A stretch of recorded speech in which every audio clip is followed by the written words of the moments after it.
La constitution burundaise, que ce soit la constitution de 2005 ou la constitution de 2018, on revient sur la Haute Cour de justice est toujours citée.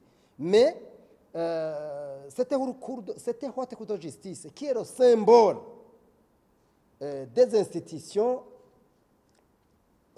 judiciaires, n'a jamais vu le jour du simple fait que l'autorité au plus haut sommet de l'État ne veut pas vraiment que cette institution soit mise en place. Donc, pour nous, il doit y avoir la cohérence entre ce qui est dit, c'est-à-dire l'action, le discours politique et les actes.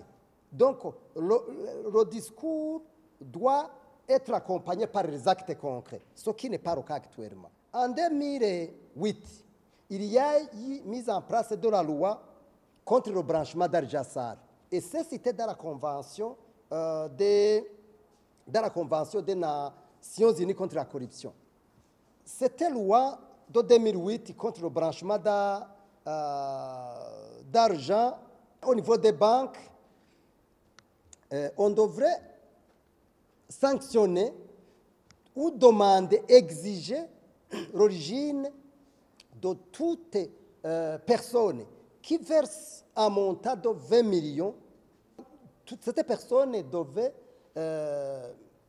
prouver l'origine de ce montant, demander dans les banques. Est-ce qu'il y a une banque qui demande cela?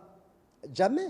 Donc, il y a vraiment des discours, mais les discours ne sont pas accompagnés par des actes concrets.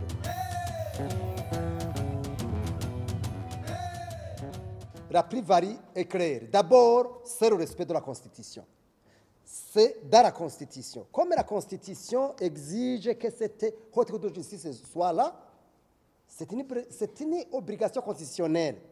La deuxième chose, la Haute Cour de justice, c'est symbolique, mais aussi c'est la protection du pays. Donc, souvenez-vous, ceux qui sont jugés par la Haute Cour de justice, c'est le président de la République, c'est le vice-président, c'est le premier ministre, c'est le président de l'Assemblée et celui du Sénat. Est-ce que ces plus hautes autorités de l'État, ils ne sont pas des anges, ce sont des humains. Et on doit séparer les lois, les institutions et les individus. Étant donné que les individus peuvent pécher, il faut renforcer les institutions au lieu de renforcer les individus. Au Burundi, malheureusement, on renforce les individus au lieu de renforcer les institutions et les lois.